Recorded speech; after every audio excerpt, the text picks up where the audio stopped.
ఈనాడు సంస్థల అధినేత రామోజీరావు మరణంపై తెలంగాణ సీఎం రేవంత్ రెడ్డి సంతాపం తెలిపారు. తెలుగు పత్రికా మీడియా రంగానికి రామోజీరావు గారు లేని లోటు ఎప్పటికీ కూడా పూడ్చలేనిదంటూ ట్వీట్ చేశారు. ఆయన రామోజీరావు గారి మరణం తీవ్ర దిగ్భ్రాంతి కలిగించిందని తెలంగాణ సీఎం అన్నారు. తెలుగు జర్నలిజానికి విశ్వసనీయత, తెలుగు పారిశ్రామిక రంగానికి విలువలు జోడించిన ఘనత ఆయనకే దక్కుతుందని రేవంత్ అన్నారు. ఆయన ఆత్మకు శాంతి చేకూరాలని భగవంతుణ్ణి ప్రార్థిస్తూ కుటుంబ సభ్యులకు ప్రగాఢ సానుభూతిని తెలియజేస్తున్నట్లు ట్వీట్ చేశారు సీఎం రేవంత్.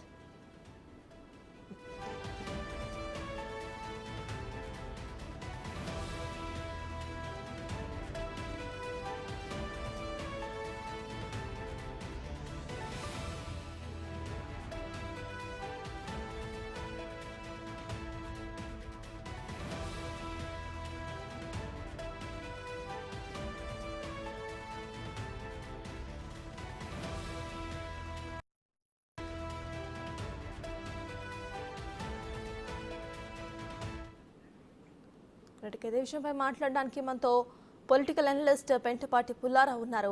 నమస్తే అండి. ఇవాళ మార్నింగే ఇటు రామోజీరావు మరణించినట్టు తెలుస్తోంది. సో మీరేం చెప్పాలనుకుంటున్నారు? చాలా విచారమైన న్యూస్. ఎందుకంటే ఆయన ఒక భారతదేశంలో జర్నలిజం ప్రింట్ మీడియా ఏంటి, మిగతా మీడియా ఏంటి, ఆయన మోస్ట్ ప్రామినెంట్ పర్సన్. ఇంట్లో పెద్ద చేంజెస్ తీసుకొచ్చారు. ముఖ్యంగా తెలుగు రాష్ట్రాల్లో ఇంపార్టెన్స్ తీసుకొచ్చారు. మాస్ సర్క్యులేషన్ మీడియా చేయించారు. ప్రజలందరికీ ఆ రోజుల్లో టెలివిజన్ అంత అందుబాటులో లేనప్పుడు, ఈ న్యూస్ పేపర్ల మీద ఆధారపడినప్పుడు ఆయన పైనియర్గా న్యూస్ అందించేవారు. ఆ హై టెక్నికల్ స్టాండర్డ్స్ మెయింటైన్ చేసే చాలా విశేషమైన కెరియర్ అయింది. ఆ రోజుల్లో న్యూస్ పేపర్స్ ఇలాగ మాస్ ప్రోడక్ట్స్గా చేయటం ఏమి ఉండేది కాదు. తెలుగు రాష్ట్రాల్లో న్యూస్ పేపర్లు ఉంటాయి, లిమిటెడ్ సర్క్యులేషన్